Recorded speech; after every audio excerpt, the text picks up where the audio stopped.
Querido Señor y Padre, gracias te damos por tu misericordia.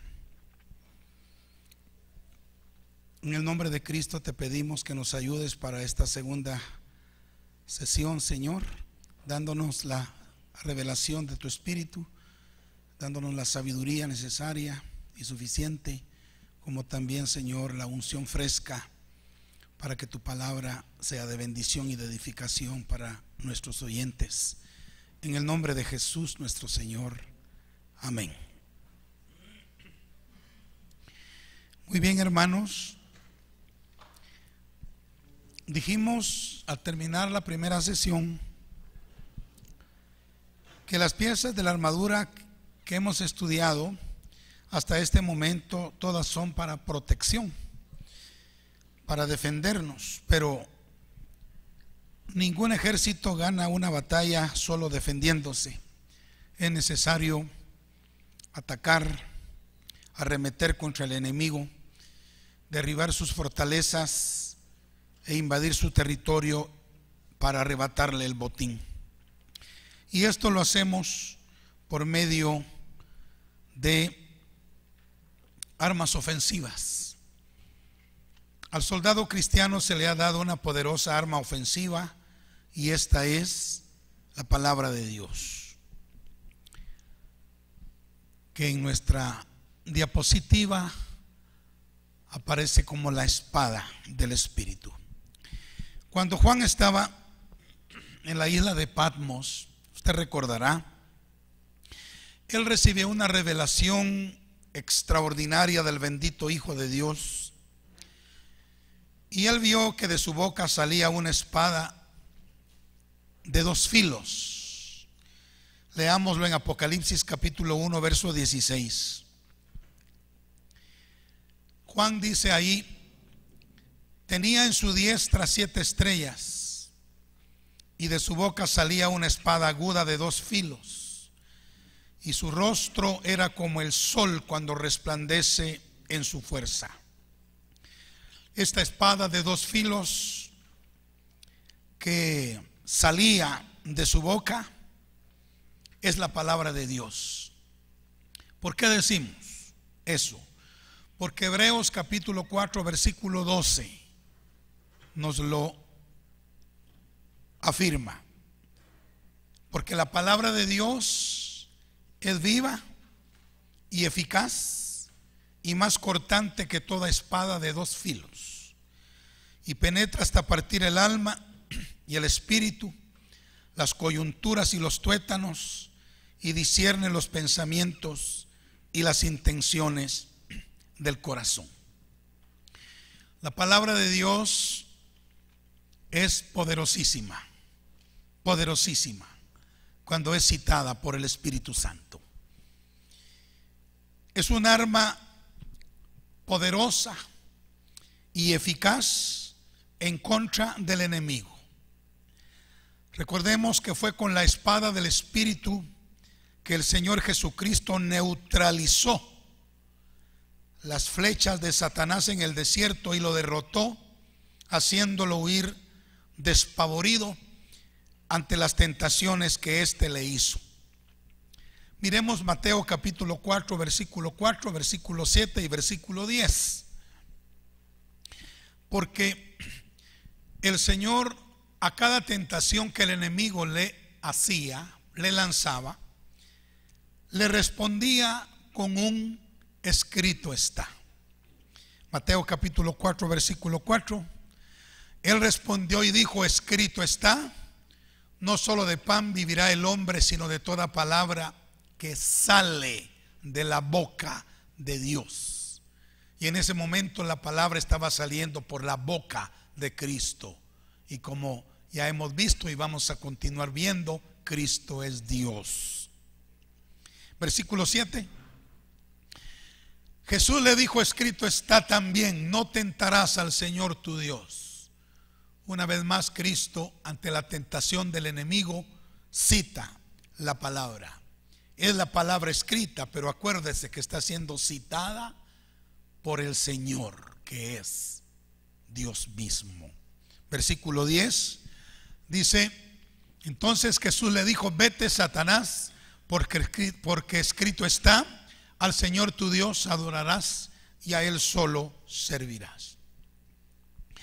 De igual modo, esa es la manera en la que nosotros debemos no solo contender por la fe, sino también derrotar al enemigo cuando trata de apartarnos de las sendas de justicia con sus insinuaciones perversas.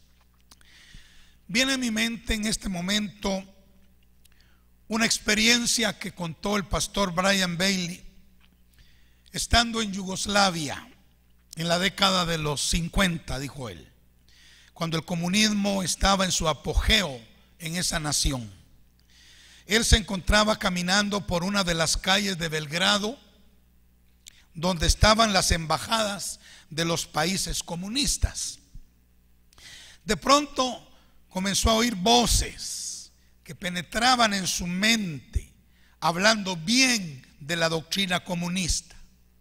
Los argumentos parecían muy creíbles, dijo él, en relación al beneficio que el comunismo ofrecía.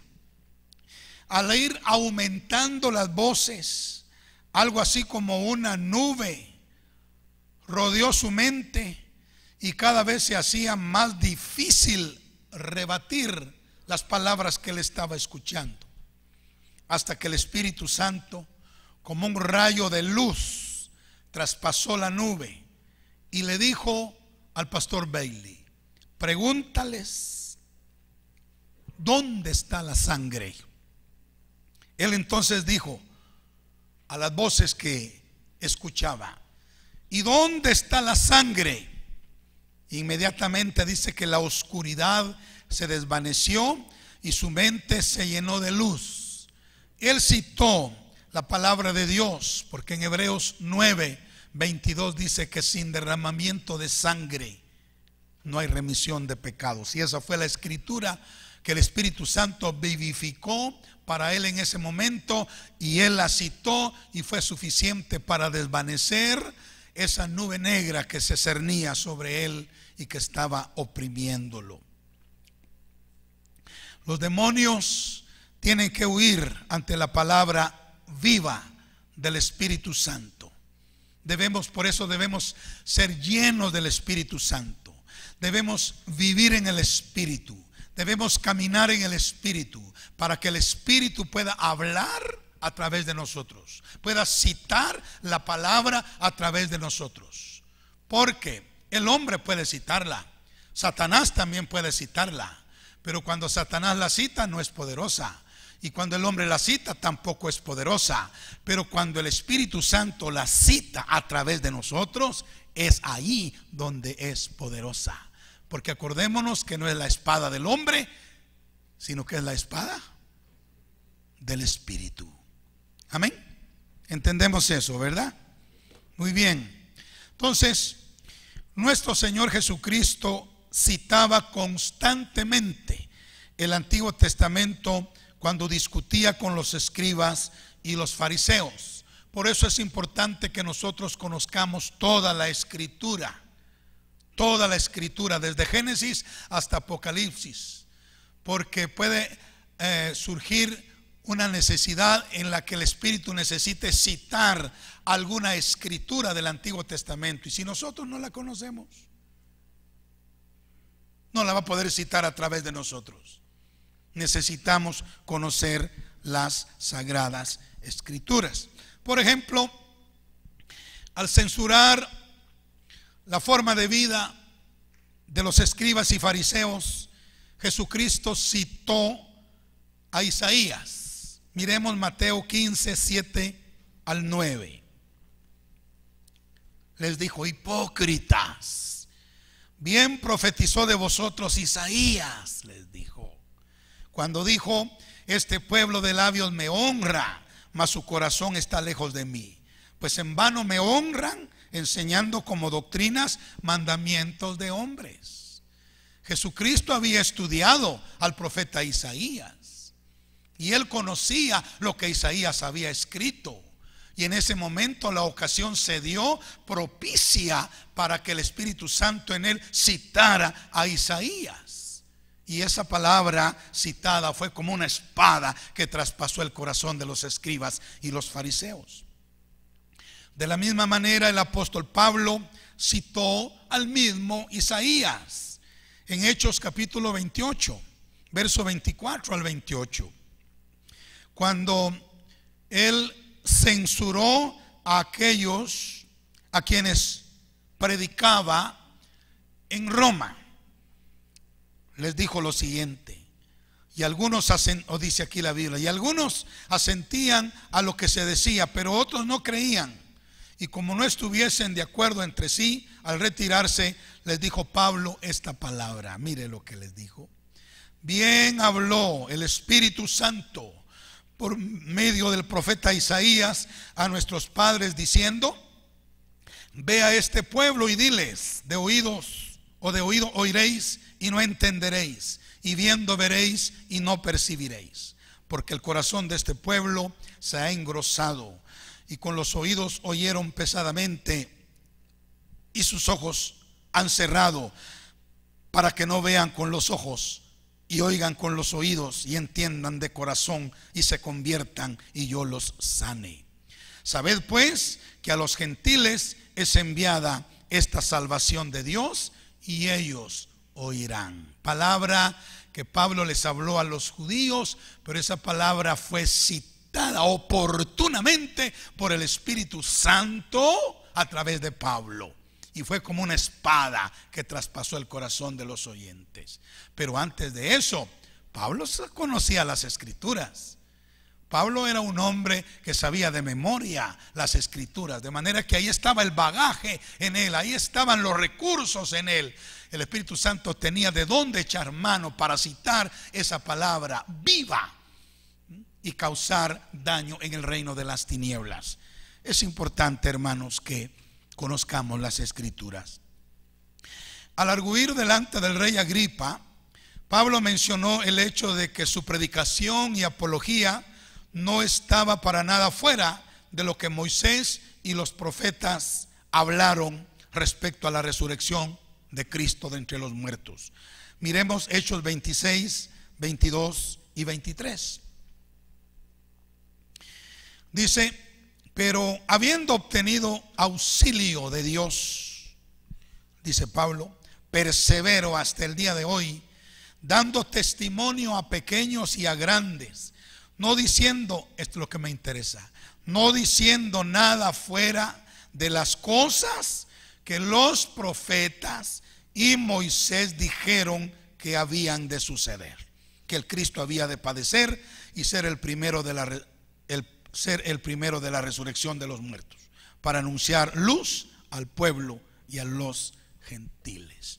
Vemos también a Pablo entonces citando bajo la unción del Espíritu Santo la palabra de Dios. A los griegos en Atenas y después en el Areópago, Pablo les predicó que Jesús había resucitado de entre los muertos para nuestra justificación. Su sermón está, como dije hace un rato, en Hechos 17. Y hasta el día de hoy está escrito en griego moderno y antiguo en una placa de bronce al pie del Areópago. Así dicen los que han ido a Atenas.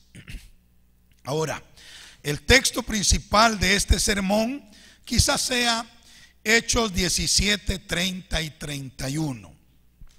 Allí dice Pablo: pero Dios, habiendo pasado por alto los tiempos de esta ignorancia, ahora manda a todos los hombres en todo lugar que se arrepientan, por cuanto ha establecido un día en el cual juzgará al mundo con justicia por aquel varón a quien designó, dando fe a todos con haberle levantado de los muertos.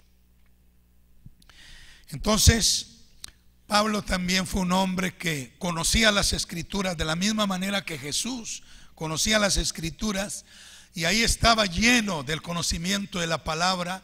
Tenían bagaje, tenían material en sí mismos para que el Espíritu Santo pueda tomar una de esa palabra y citarla para destruir al enemigo.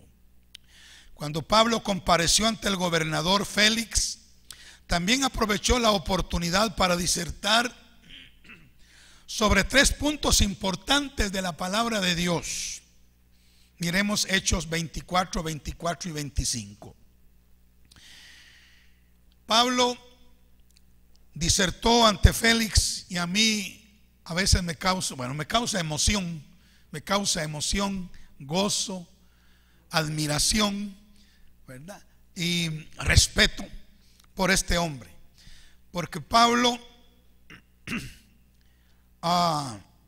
disertó ante Félix sobre la justicia, el dominio propio y el juicio venidero. Dice: algunos días después, viniendo Félix con Drusila, su mujer, que era judía, llamó a Pablo y le oyó acerca de la fe en Jesucristo. Pero al disertar Pablo acerca de la justicia, del dominio propio y del juicio venidero, Félix se espantó y dijo: ahora vete, pero cuando tenga oportunidad te llamaré.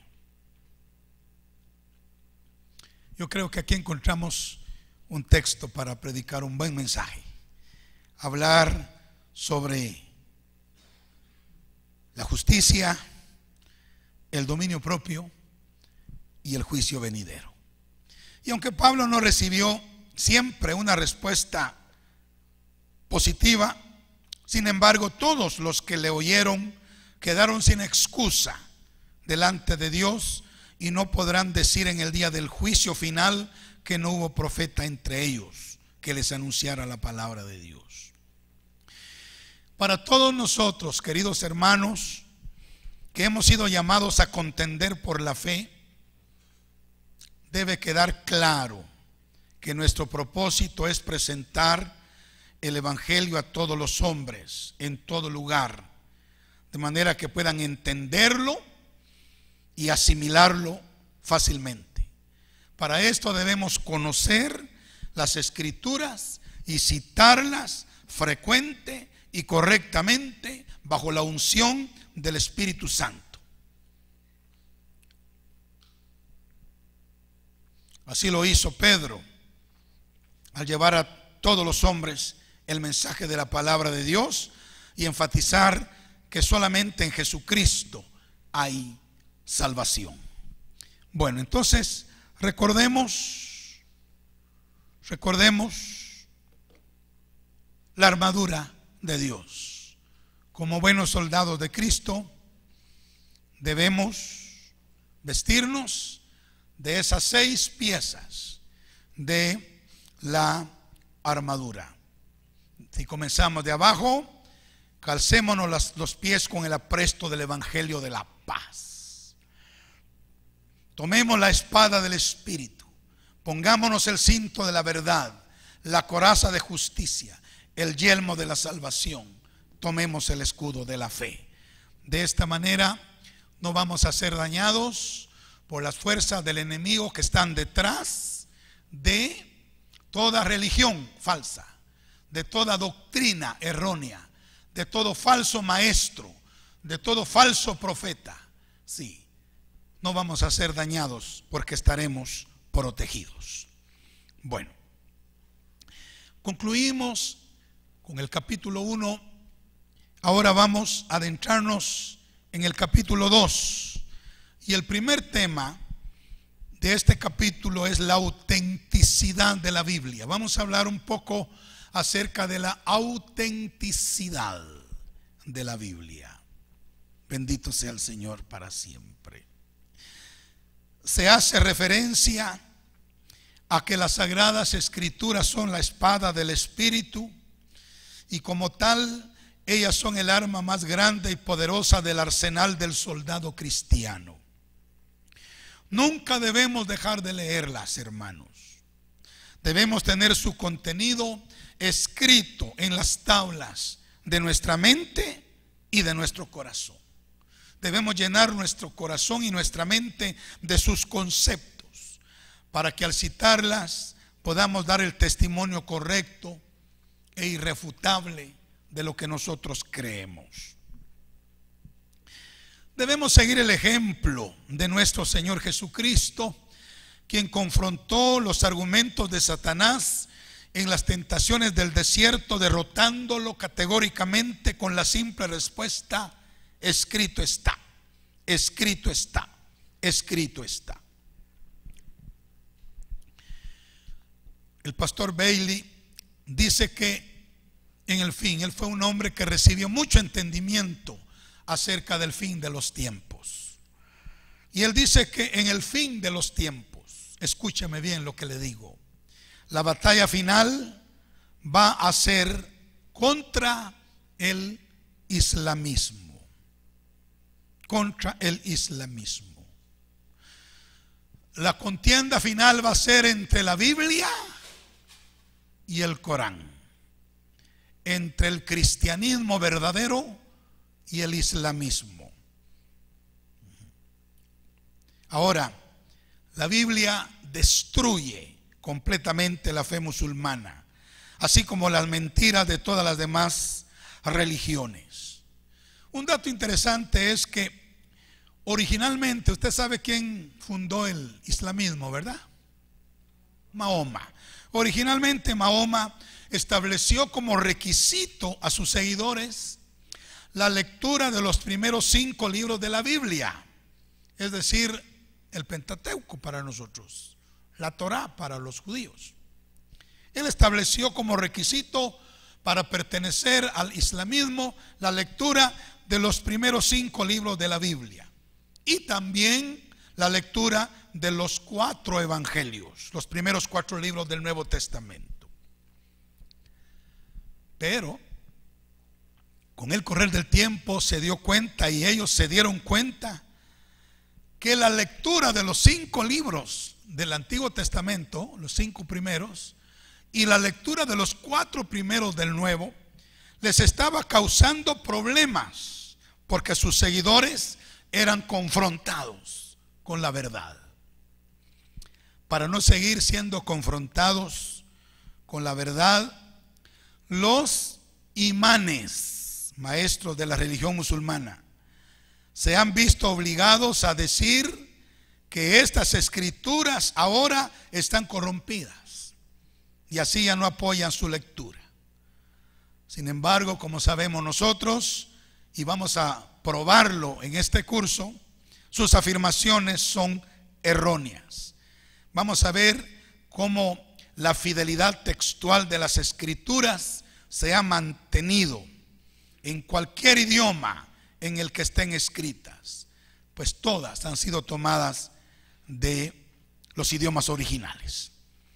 Bueno, miremos entonces la fidelidad de la transmisión de la Biblia.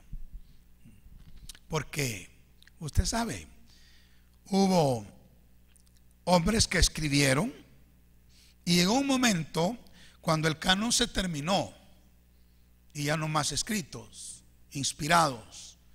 Entonces esos escritos tenían que ser pasados a otra generación, a otra edad, para que continuaran y llegaran hasta nosotros.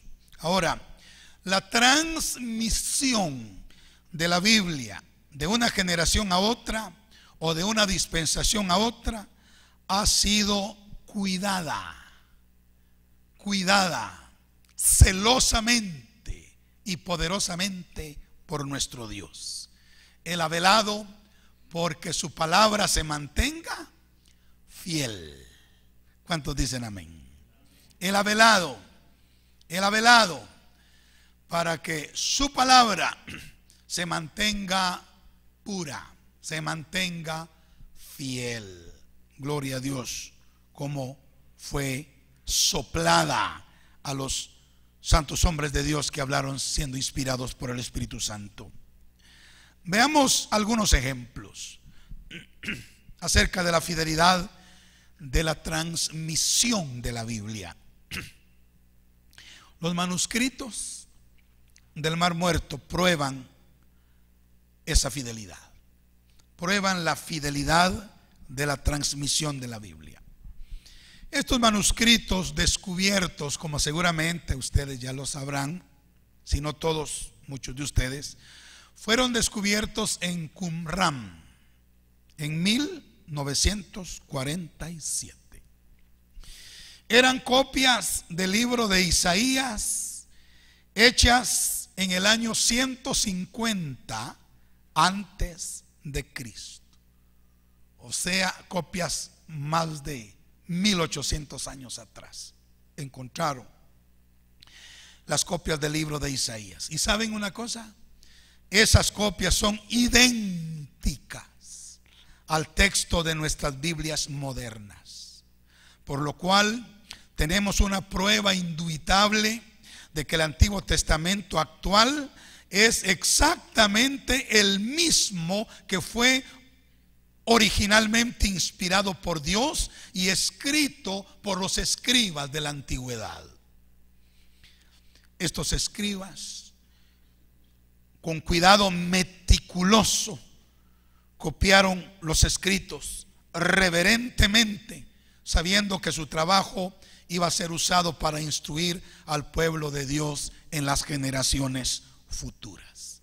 De manera que los manuscritos del Mar Muerto, encontrados en 1947 en Qumran, son un testimonio fehaciente e indubitable de que la Biblia ha mantenido su fidelidad. Segundo, las citas constantes de Cristo del Antiguo Testamento. La fidelidad del Antiguo Testamento también se puede afirmar con el hecho de que el Señor mismo lo citó extensamente. Nunca cuestionó su fidelidad textual.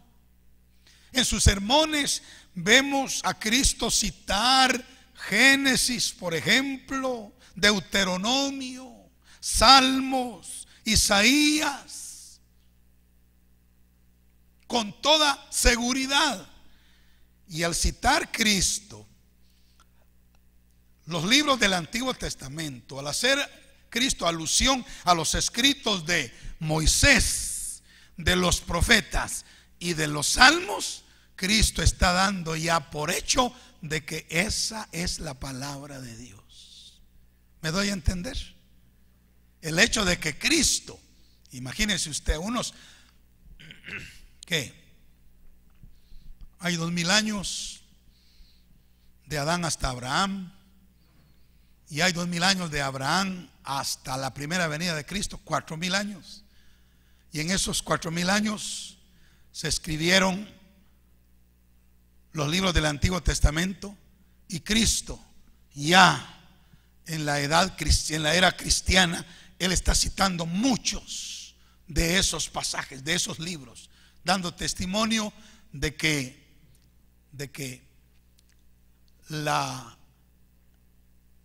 el traspaso, la transmisión de la Escritura ha sido fiel. Bendito sea el Señor.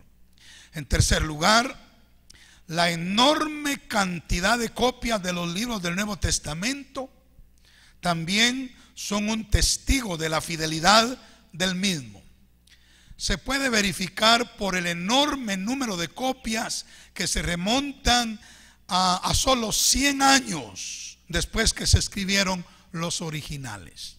Tenemos una inmensa cantidad de copias de los escritos del Nuevo Testamento que se remontan a la fuente de únicamente 100 años después de que sucedieron las cosas. Bendito sea el nombre del Señor.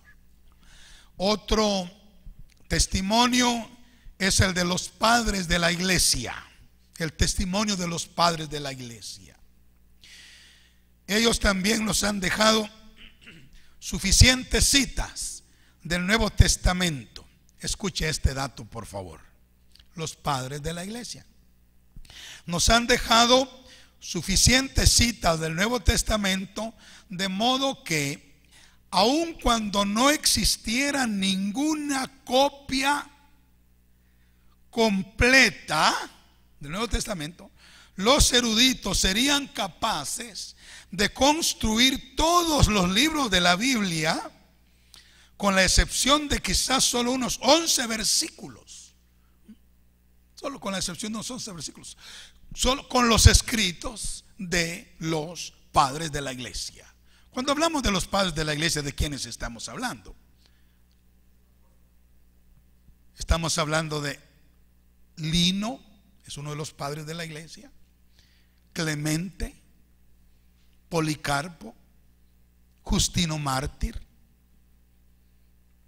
Agustín de Hipona, Juan Crisóstomo y Eusebio. Se lo repito: Lino, Clemente, Policarpo, pastor de Esmirna, Ignacio, Justino Mártir, Agustín de Hipona, Juan Crisóstomo, dicho sea de paso, le llamaban pico de oro porque era muy elocuente, y Eusebio. Así es de que tenemos, hermanos, bien documentado el hecho de que la transmisión de la Biblia ha sido hecha con fidelidad. La palabra del Señor no ha sido mezclada, no ha sido adulterada. El Señor ha velado sobre su palabra para no permitir que se diluya en medio de las ideas y conceptos de los hombres. ¿Podrá Dios guardar su palabra pura? Él es todopoderoso. Él es todopoderoso. Y Él nos ha dejado su palabra como la regla para que vivamos en esta tierra y nos preparemos para la eternidad. Amén. Bueno, sigamos adelante, siempre con la autenticidad de la Biblia. Miremos ahora la unidad, siempre bajo ese título de la autenticidad. No solo vemos la fidelidad en su transmisión, pero miremos la unidad majestuosa que tenemos en la Biblia.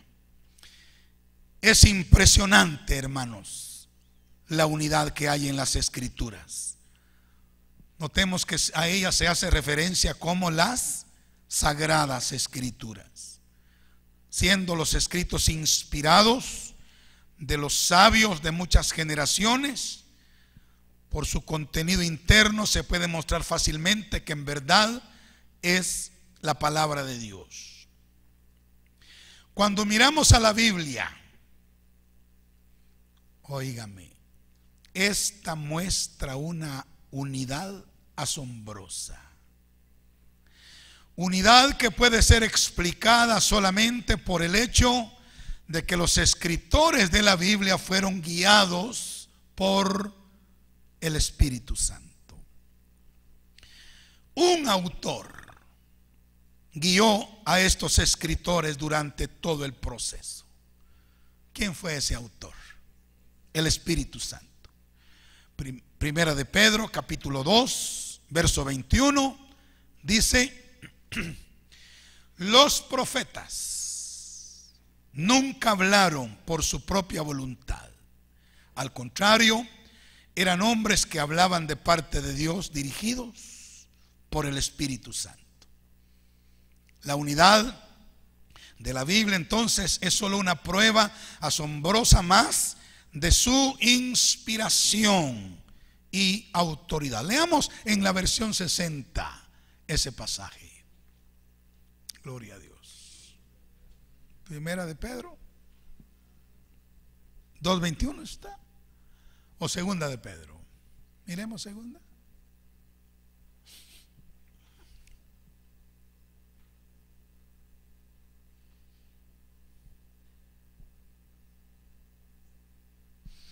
Bueno, 1:21, muchas gracias. 1:21. Primero de Pedro 1:21 dice: porque nunca la profecía fue traída por voluntad humana, sino que los santos hombres de Dios hablaron siendo inspirados por el Espíritu Santo. Y usted sabe que esa palabra inspirados en el griego es soplados por el Espíritu Santo. Amén. El Espíritu Santo les sopló la palabra, les inspiró la palabra. Gloria sea el nombre del Señor. Ahora, uno solo es el autor, aunque muchos son los escritores. La unidad de la Biblia prueba que es la palabra inspirada de Dios y que tiene la autoridad divina. Miremos, por ejemplo, la Biblia está compuesta de 66 libros. Los 39 del Antiguo Testamento fueron escritos entre el año 1400 y el año 400 antes de Cristo.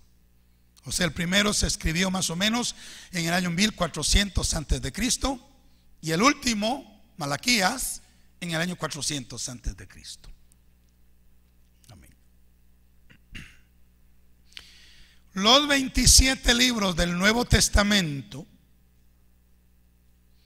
fueron escritos entre los años 50. La primera carta que se escribió creo que fue la carta de Primera Tesalonicenses, escrita más o menos en el año 50. Y el año 100, estoy hablando de números redondos, en que se escribe el Apocalipsis.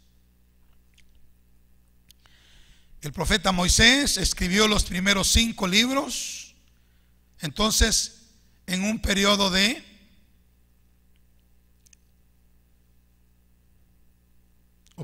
no en un periodo, sino escribió los primeros 5 libros en el año 1400 antes de Cristo.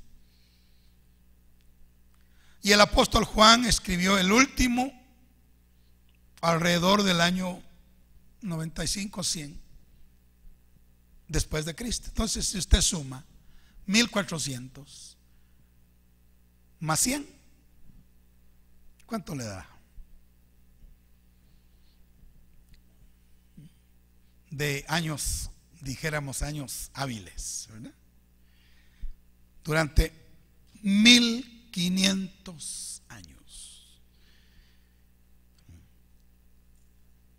Durante los 1500 años transcurridos entre la redacción del primero y del último libro de la Biblia, ¿estamos entendiendo ese dato? No es muy complicado, ¿verdad? El primero en el año 1400 antes de Cristo, y el otro el último en el año 100 después de Cristo. Entonces, si sumamos 1400 más 100, 1500 años. Ahora, oiga este dato, porque durante esos 1500 años aproximadamente transcurridos entre el primer libro, ¿cuántos saben cuál fue el primer libro que se escribió? Exacto, ¿verdad? Entre Job, el primer libro que se escribió, y el último, que ese sí sabemos que fue Apocalipsis, todos, hubo por lo menos 38 profetas y apóstoles que escribieron inspirados por Dios. Imagínense, en ese periodo de 1500 años hubo por lo menos 38 escritores.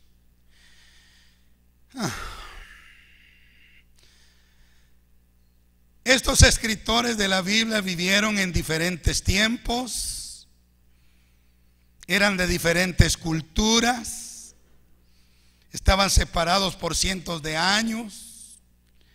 En muchos casos ni siquiera se conocieron.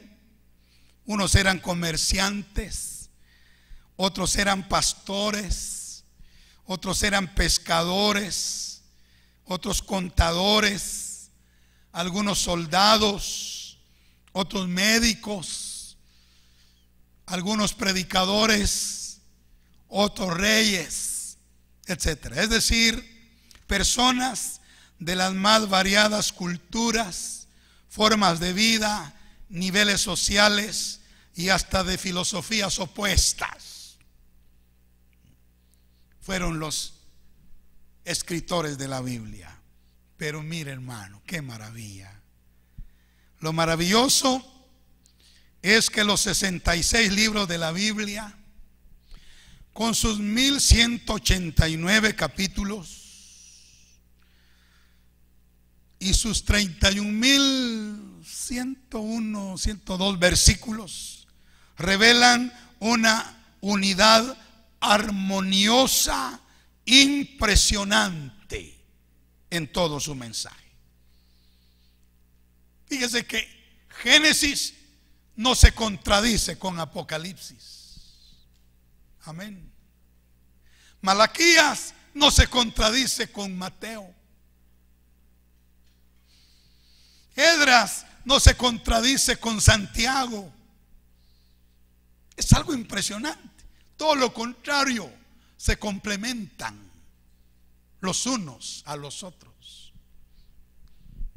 Y esto lo único que revela es que hay una mente maestra. Hubo un solo autor de las Escrituras y es el Espíritu Santo. Aleluya. Él le dictó, le sopló a cada uno en su tiempo, en su lugar, lo que él quería que escribiera. Pero todo fue articulado por la mente del bendito Espíritu Santo. Se hace una, como dijéramos, como una imaginación. Hablemos de una imaginación, un acto imaginario. Supongamos que alguien toca la puerta de su casa y usted le abre la puerta. Y cuando él entra, deja en la sala de su casa un pedazo raro de mármol y ahí lo coloca. Después sale sin hablar.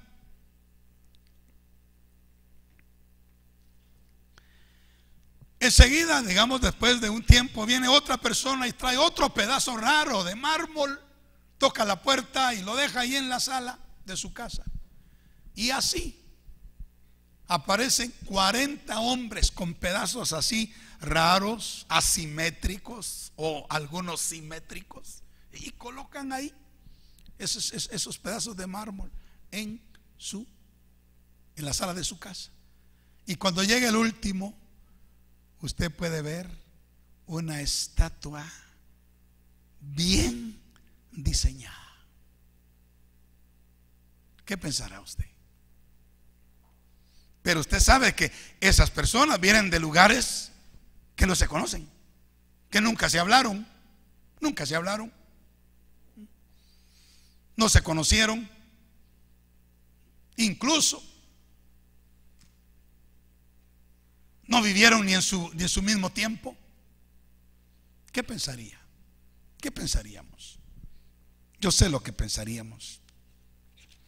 Pensaríamos que un hombre fue el que diseñó la estatua y que después le repartió a cada uno en su lugar y en su tiempo un pedazo de la misma para que la llevaran a la sala de su casa. Y hermanos, así exactamente sucedió con el Señor, con el Espíritu Santo. Él le repartió a cada uno una porción de el plan eterno de la salvación del hombre a 40 escritores en diferentes lugares y en diferentes tiempos, y ellos solo escribieron lo que se les sopló. Eso es una cosa milagrosa, como la Biblia tiene una unidad perfecta. Eso nos indica que es la palabra de Dios. Amén. ¿Cómo están? ¿Están cansados? ¿Quiere ponerse de pie un ratito? Pónganse de pie, ¿o no? Sí, pónganse de pie. Gloria al Señor. Gloria al Señor. Vamos a entrar al segundo tema. Ya hablamos un poquito acerca de la autenticidad de las Escrituras, la confiabilidad de las Escrituras, y ahora vamos a entrar a un segundo tema. Muchas gracias, puede sentarse. El segundo tema que vamos a abordar es la existencia de Jesús de Nazaret. La existencia de Jesús de Nazaret. ¿Sabe por qué es importante esto? Porque algunas religiones y algunas corrientes dicen que Jesús es un mito, que Jesús realmente no existió, que es el producto de la imaginación del cristianismo y cuántas cosas más. Pero vamos a ver la realidad de la existencia en Palestina de ese hombre que se llamó Jesús de Nazaret. Alabado sea Dios. Pero antes de ver la realidad y los datos seculares y los datos espirituales y bíblicos acerca de la realidad de la existencia de Jesús de Nazaret, quiero que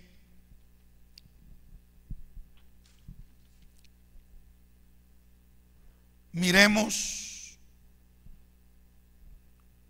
cómo Jesús fue llamado. Vamos a ver dos de los grandes títulos de Jesús. Primero, él fue llamado Hijo de Dios. Miremos Juan 1:34, por favor. Este fue el testimonio de Juan el Bautista. El testimonio de Juan el Bautista. Vea lo que dice Juan 1:34.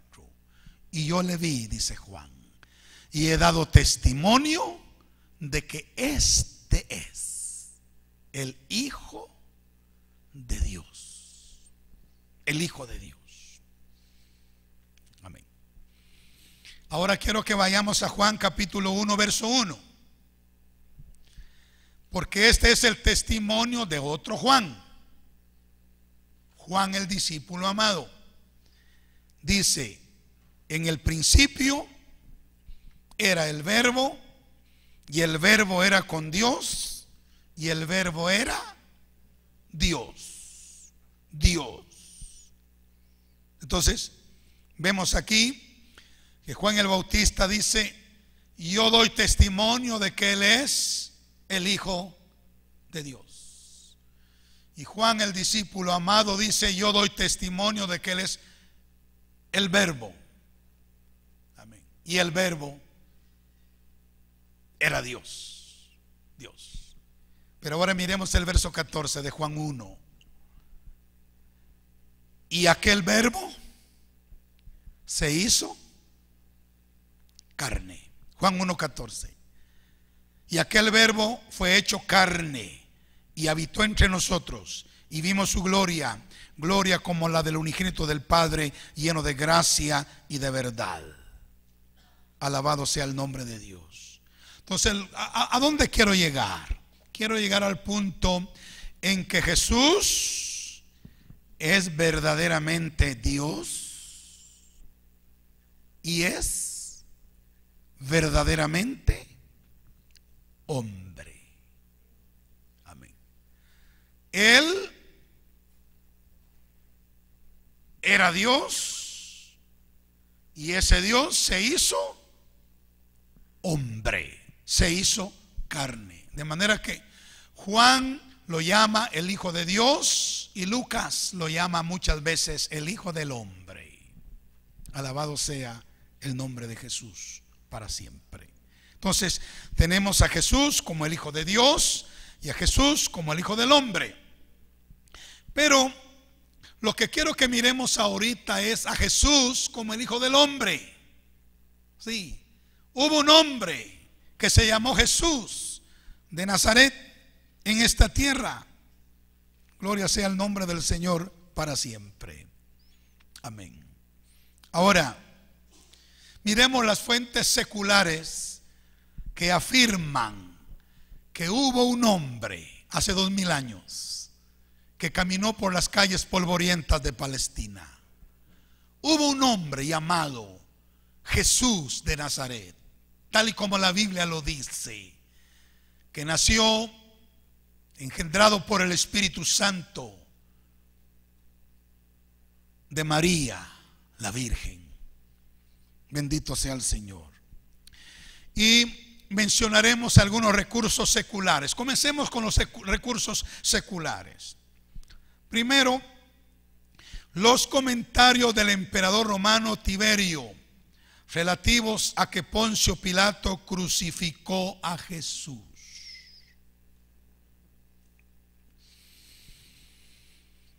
Fíjese que Tiberio no tenía muy buena relación con Poncio Pilato. Y cuando él escuchó que Poncio Pilato había condenado a Jesús, entonces Tiberio le escribió y lo reprendió por haber matado a un justo. Usted puede buscar bajo ese título los comentarios del emperador romano Tiberio relativos a que Poncio Pilato crucificó a Jesús. Y estos demuestran sobre todo por una carta que Pilato enviara a Tiberio. Esta carta, como varias más que son documentos seculares y que confirman la existencia de Jesús, el Cristo en la tierra, las podemos encontrar en un sitio en internet que, si gusta escribirlo, se lo doy: www.concienciaradio.com. El título en ese sitio es Las cartas de Jesús. Hay como 10 cartas y usted se va a quedar sorprendido. Ahí son un testimonio secular. Estamos hablando ahorita de los recursos seculares acerca de la existencia de Jesús. Ellos dan testimonio de que sí hubo un hombre llamado Jesús y que hizo todo lo que la Biblia dice que hizo y que murió de la manera que la Biblia dice que murió. Ellos en la historia secular confirman ese hecho. En segundo lugar, historiadores seculares como Flavio Josefo hablan de él abiertamente en sus crónicas. Y les quiero citar una cita, valga la redundancia, de Flavio Josefo. Él escribió esto: por este tiempo apareció Jesús, un hombre sabio, si es que es correcto llamarlo hombre, ya que fue un hacedor de milagros impactantes, un maestro para los hombres que reciben la verdad con gozo, y atrajo hacia él a muchos de los judíos y a muchos de los gentiles. Él era el Cristo. Y cuando Pilato, frente a la denuncia de aquellos que son los principales entre nosotros, lo había condenado a la cruz, aquellos que lo habían amado primero no lo abandonaron, ya que se les apareció vivo nuevamente al tercer día, habiendo predicho esto y otras tantas maravillas sobre él los santos profetas. El grupo de los cristianos llamados así por él no han cesado hasta este día. Son palabras textuales del historiador Josefo. Y Josefo no era cristiano. Él no era cristiano. O sea que no le estaba haciendo favor a Cristo, ni le estaba haciendo favor al cristianismo. Él solo estaba escribiendo la realidad de la historia. Otro historiador, Cornelio Tácito, que es uno de los más confiables de la Roma del primer siglo, él escribió en sus anales una crónica de los eventos del Imperio Romano durante el reinado de los primeros Césares. Entre los sucesos más importantes que incluyó, en el año 64 después de Cristo se encuentra el gran incendio de Roma. La gente culpó de esta conflagración al emperador Nerón, ya que sucedió bajo su gobierno, pero para salvarse, Nerón trasladó la culpa hacia los cristianos. Y esta es la primera vez que aparecen en la historia secular. Como el historiador cuidadoso que era, Tácito explica quiénes eran los cristianos. Y él dice: Cristo es el nombre del fundador. Fue sometido a la pena de muerte en el reinado de Tiberio por sentencia del procurador Poncio Pilato. Fíjese, es un dato secular, histórico. Amén. Y debemos recalcar el hecho de que Tácito no era cristiano. Él no estaba tratando de probar la existencia de Jesucristo como un seguidor suyo. No, él era inconverso. Incluso hasta despreciaba a los cristianos. Pero era un historiador honesto, pues, honesto. Y él dio testimonio de la existencia de Jesús. ¿Se van a reír de este nombre? Cayo Suetonio Tranquilo. Así se llamaba. Cayo Suetonio Tranquilo, historiador romano. También registró sucesos del primer siglo en su famosa obra Vida de los 12 Césares. Él también veía a los cristianos como una secta que profesaba una nueva y maligna creencia religiosa. Y sin duda él citó a Cristo, deletreándolo como Crestus. Ahora, si Cristo no hubiera existido, este historiador no lo hubiera incluido en sus crónicas. ¿Para qué? Otro historiador, Plinio el joven, fue gobernador romano de Bitinia, hoy la esquina noroccidental de Turquía. Y alrededor del año 110 escribió al emperador Trajano para preguntarle qué debía hacer con los cristianos. Y Plinio dijo: son un culto despreciable. Y en la carta que le envió al emperador Trajano los menciona 8 veces. Y 3 veces menciona a Cristo. En una de ellas dice: quienes se juntan en un día fijo a cantar versos alternadamente entre ellos en honor a Cristo, como si fuera para un Dios, dice él. La muy interesante respuesta de Trajano sugiere que los cristianos no sean molestados. Trajano fue un emperador un poco tolerante con los cristianos.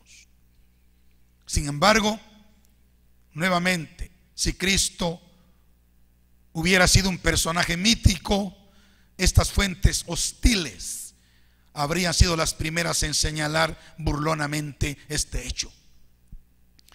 Otras fuentes seculares se las dejo como para que ustedes investiguen. A Teudas. También investiguen a Mara Bar Serapión. Ellos testificaron de la historicidad de Jesús. Bendito sea el nombre del Señor. ¿Cuántos dicen amén? O sea, si nosotros vamos a la historia secular, la historia tiene registrada, hermano, la existencia de ese hombre llamado Jesús de Nazaret. Y la historia confirma exactamente lo que la Biblia dice acerca de él. Por si alguien por ahí quiere poner en tela de duda la existencia de Jesús, arguyendo que la Biblia pues aguanta con todo, hay que sacarles la historia. ¿Me doy a entender? Bendito sea el Señor. Pero además de las fuentes seculares que dan testimonio de la realidad de la existencia de Cristo, tenemos las fuentes espirituales.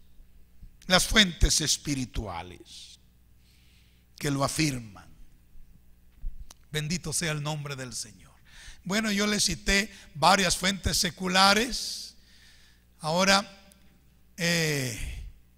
la Biblia y muchas constituciones políticas de las naciones dice que con el testimonio de 2 o 3 testigos basta. Amén. Pero yo les cité varios testigos de fuentes seculares. Ahora voy a citar 3 testigos de fuentes espirituales. Bendito sea el nombre del Señor. Gloria a Dios, gloria a Dios. Aunque no solamente estas existen, hay muchas, pero para no extendernos, porque hay otros temas que tocar, miremos lo que dice Pedro, el apóstol. Segunda de Pedro, capítulo 1, verso 16 al 20. Dice: porque no os hemos dado a conocer el poder y la venida de nuestro Señor Jesucristo siguiendo fábulas artificiosas, sino como habiendo visto con nuestros propios ojos su majestad. Pues cuando él recibió de Dios Padre honra y gloria, le fue enviada desde la magnífica gloria una voz que decía: este es mi Hijo amado, en el cual tengo complacencia. Él está citando el monte de la transfiguración, ¿verdad? Mateo 17 y creo que Marcos 9. Amén. Bueno, gloria sea el nombre del Señor. Dice, ¿por dónde voy? Así. Y nosotros oímos esta voz enviada del cielo cuando estábamos con él en el monte santo. Amén. Note entonces cómo Pedro asevera diciendo: sino como habiendo visto con nuestros propios ojos su majestad. Y nosotros oímos esta voz enviada del cielo cuando estábamos con él. Pedro se presenta como un testigo ocular de la existencia de ese hombre llamado Jesús. Vamos al apóstol Pablo. También Pablo se encontró con el Cristo resucitado en el camino a Damasco, como leemos en Hechos capítulo 9, verso 3 al 6, diciendo: mas yendo por el camino, aconteció que al llegar cerca de Damasco, repentinamente le rodeó un resplandor de luz del cielo, y cayendo en tierra oyó una voz que le decía: Saulo, Saulo, ¿por qué me persigues? Él dijo: ¿quién eres, Señor? Y le dijo: yo soy Jesús, a quien tú persigues. Dura cosa te es dar coces contra el aguijón. Él, temblando y temeroso, dijo: Señor, ¿qué quieres que yo haga? Y el Señor le dijo: levántate y éntrate en la ciudad y se te dirá lo que debes hacer. Hermanos, esta experiencia cambió la vida de Pablo. Lo hizo quedar prendido al Señor sin poder separarse de Él nunca más. Ahora acordémonos quién era Pablo, quién era Saulo. Él era un perseguidor de los cristianos, perseguidor de ese camino. Él era enemigo porque él era un religioso de primera en Israel. Pero cuando él tuvo un encuentro con el Cristo resucitado, fue tan real, aleluya, que él estuvo dispuesto a sufrir por predicarlo y aún a morir, como sabemos que sucedió. Gloria a Dios. El tercer testigo es Juan. Este hombre escribe lo siguiente respecto a su conocimiento del Señor Jesucristo en Primera de Juan capítulo 1, versículo 1 al 3. Vea lo que dice Primera de Juan capítulo 1, verso 1 al 3.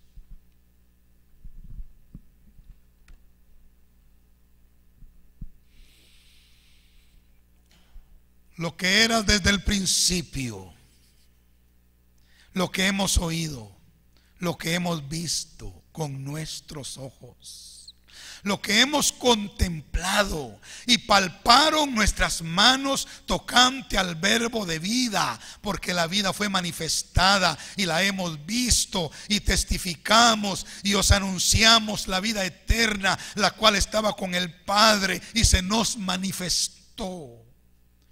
Lo que hemos visto y oído, eso os anunciamos, para que también vosotros tengáis comunión con nosotros, y nuestra comunión verdaderamente es con el Padre y con su Hijo Jesucristo.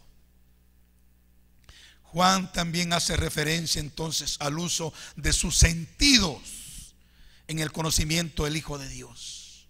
O sea, no fue algo brumoso, fantasmal, etéreo, mítico, no. Él hace referencia al uso de sus sentidos. Él dice: lo que hemos visto con nuestros ojos, lo que hemos oído y lo que palparon nuestras manos. Más claro ya no se puede. Lo que hemos visto, lo que hemos oído, lo que palparon nuestras manos tocante al verbo de vida. Gloria a Dios. Así es de que no fue una experiencia vaga, sino algo real y físico. Alabado sea el nombre del Señor. Concluyamos este segmento. Hemos visto, hermanos queridos, la autenticidad de la Biblia bajo los datos fidedignos de los manuscritos del Mar Muerto, las citas constantes de Cristo en el Nuevo Testamento del Antiguo Testamento, la enorme cantidad de copias de libros del Nuevo Testamento que tenemos en el día de hoy, y el testimonio fehaciente de los padres de la iglesia. Además vimos la impresionante unidad de la Biblia con sus 66 libros, conteniendo verdades que nunca son contradichas entre ellos mismos, y con sus aproximadamente 40 escritores, quienes, siendo de diferentes personalidades, culturas, niveles académicos, estratos sociales, lugares geográficos, edades, trabajos, viviendo en diferentes épocas sin haberse conocido, escribieron sus respectivos tratados sin contradecirse en lo más mínimo el uno con el otro, sino que se complementaban extraordinariamente. ¿Podrá alguien que sea honesto dudar de la veracidad de la Biblia y de que ella es la palabra de Dios? ¿Qué dicen ustedes? Alguien que sea honesto. Con toda esta evidencia, ¿podrá negar que la Biblia es la palabra de Dios? No. Los que niegan que la Biblia es la palabra de Dios no tienen honestidad, sinceridad. No son ni honestos con ellos mismos. Amén. Bueno, también vimos ya las pruebas seculares y espirituales acerca de la existencia física de aquel maravilloso hombre llamado Jesús de Nazaret. Vimos los comentarios del emperador romano Tiberio. Consultamos brevemente las crónicas de los historiadores seculares como Flavio Josefo, Cornelio Tácito, Cayo Suetonio Tranquilo, Plinio el Joven y otras fuentes seculares como Teudas y Maravar Serapión, como ellos testificaron también de la historicidad de Jesús. Y vimos también como fuentes espirituales, testimoniales, amén, entre muchas, a Pedro, a Pablo y a Juan. Aunque hay muchos más que atestiguan en sus escritos el haber caminado con él o el haberlo visto resucitado. Y por qué no decirlo, el haber sido beneficiado con uno de sus gloriosos milagros. ¿Podría alguien que sea honesto dudar de la existencia de Cristo Jesús, el Hijo de Dios? Definitivamente no. Oremos. Mañana avanzaremos. Querido Señor Dios, gracias te damos con todo nuestro corazón, porque nos estás permitiendo prepararnos para que si en un momento dado tenemos que defender nuestra fe acerca de estos dos bastiones, de estas dos columnas del cristianismo, que Jesucristo es el Hijo de Dios que se hizo hombre y que murió para salvarnos, y que es el único medio de salvación, y que las Escrituras son la única regla para la vida y para la doctrina. Señor, queremos suplicarte que nos ayudes a retenerlo. Gracias en el nombre de Jesús. Amén. Bueno, Dios los bendiga.